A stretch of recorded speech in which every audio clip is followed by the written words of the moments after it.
Betting యాప్లకు సంబంధించినటువంటి విచారణకు సంబంధించినటువంటి బ్రేకింగ్ న్యూస్ ఇది. బెట్టింగ్ యాప్ల ప్రమోషన్ల కేసుల్లో నిందితులుగా ఉన్నవారు దర్యాప్తు సంస్థల నుంచి ముప్పేట దాడిని ఎదుర్కోబోతున్నారు.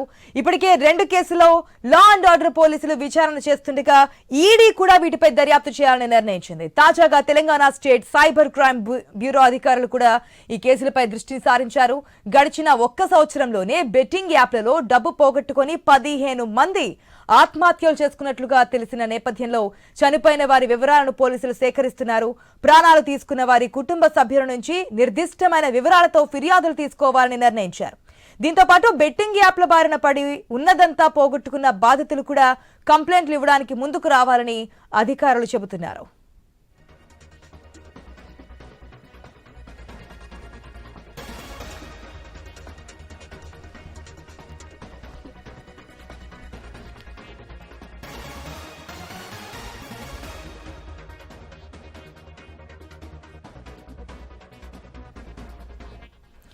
వినయ్ అనే వ్యక్తి ఇచ్చిన ఫిర్యాదు మేరకు పంజాగుట్ట పోలీసులు 11 మంది బుల్లితెర నటులు, ఇన్ఫ్లుయెన్సర్లపై కేసులు పెట్టారు. ఇప్పటికే ఈ కేసులో 4గురిని విచారించారు కూడా. కాగా ఫణీందర్ శర్మ అనే వ్యాపారి ఇచ్చిన ఫిర్యాదు మేరకు మియాపూర్ పోలీసులు 2 రోజుల క్రితం మరో కేసు కూడా నమోదు చేశారు. దీంట్లో టాలీవుడ్ స్టార్లు రానా దగ్గుపాటి, ప్రకాష్ రాజ్, విజయ్ దేవరకొండ, మంచు లక్ష్మి, నిధి అగర్వాల్, ప్రణీతలతో పాటు మొత్తం 25 మంది నిందితులుగా ఉన్నారు.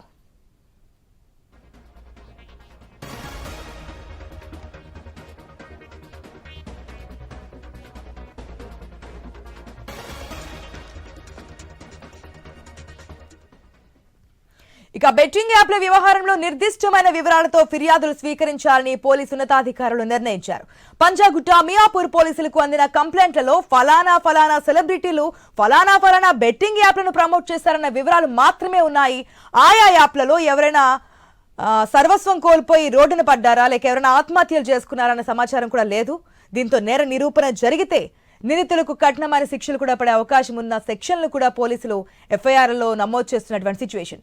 ఇలా కాకుండా పక్కా వివరాలతో ఫిర్యాదులు తీసుకొని అంతే పకడ్బందీగా గనక కేసులు నమోదు చేయాలని పోలీసు ఉన్నతాధికారులు కూడా నిర్ణయించినట్లుగా తెలుస్తోంది. ఏదేమైనా రంగంలోకి ఈడీ కూడా దిగింది కాబట్టి ఇంకా స్పీడప్ అయ్యే ఛాన్సెస్ ఉన్నాయి. మరిన్ని అప్డేట్స్ మా ప్రతినిధి లహరి ద్వారా తెలుసుకుందాం. రైట్ లహరి, ఈడీ కూడా రంగంలోకి దిగిపోతున్నట్టుగా తెలిసింది. ఎందుకంటే మనీకి సంబంధించిన ట్రాన్సాక్షన్స్ జరిగాయి, ఏ మోతాదులో జరిగాయి, ఏ స్థాయిలో జరిగాయి అనేది కూడా మనకు క్లియర్గా తెలుస్తోంది. ఒక్కొక్క ప్రమోషన్కి 90,000 నుంచి ₹1,00,000 వరకు కూడా తీసుకున్నటువంటి పరిస్థితులు కనిపిస్తున్నాయి. హవాలా రూపంలో కూడా ఏదైనా జరిగిందని అనుమానాలు వ్యక్తమవుతున్నాయి. సో నెక్స్ట్ ప్రాసెస్ ఏ విధంగా ఉండబోతుంది అనుకోవచ్చు లహరి? ఆశా, ఇప్పటి వరకు పోలీసు విచారణలు, ఇటు కేసుల నమోదులు ఇవి మాత్రమే జరిగాయి. పోలీసుల ఆధ్వర్యంలోనే ఇప్పటి వరకు కూడా నిందితులు ఎవరైతే ఉన్నారో బెట్టింగ్ యాప్స్ ప్రమోటింగ్ వ్యవహారంలో ఇటు వ్యవహరించినటువంటి యూట్యూబ్ ఇన్ఫ్లుయెన్స్ ఎవరైతే ఉన్నారో వాళ్ళు మాత్రమే ఉన్నారు. కానీ వీటన్నిటికీ ఇప్పుడు పోలీసులు మాత్రమే రంగంలోకి దిగారు. ఇప్పుడు పోలీసులతో పాటు ఈడీ కూడా రంగంలోకి దిగడం అనేది ఒక ఉత్కంఠగా నెలకొందని చెప్పుకోవచ్చు. ఎందుకంటే ఇప్పటి వరకు బెట్టింగ్ యాప్స్ ప్రమోటింగ్ ఈ వీడియోస్ చేసినటువంటి ఎవరైతే 11 మంది నిందితులు ఉన్నారో వీళ్ళు పంజాగుట్ట పోలీసులు కేసులు నమోదు చేశారు. వీళ్ళతో పాటు ఇటు మరికొందరు కూడా ఆడయ్యే అవకాశం కూడా కనిపిస్తుంది. ఎందుకంటే పలువురు పైన ఒక్కొక్కరు కూడా కేసులు నమోదు అవుతున్నాయి. చాలా మంది కూడా మేము ఈ బెట్టింగ్ యాప్స్ వల్ల, ఈ ప్రమోటింగ్ వీడియోస్ చేయడం వల్ల, యూట్యూబ్ ఇన్ఫ్లుయెన్స్ ఎక్కువగా చూపించడం వల్ల బుల్లి తెరలు, సినీ తారలు వాళ్ళు ఈ యాప్ మాకు యాడ్ ఇవ్వడం వల్లే వాళ్ళను నమ్మి మేము మోసపోయామంటూ కూడా రోజుకొకరు కూడా పంజాగుట్ట పోలీస్ స్టేషన్ దగ్గరికి రావడం జరుగుతుంది.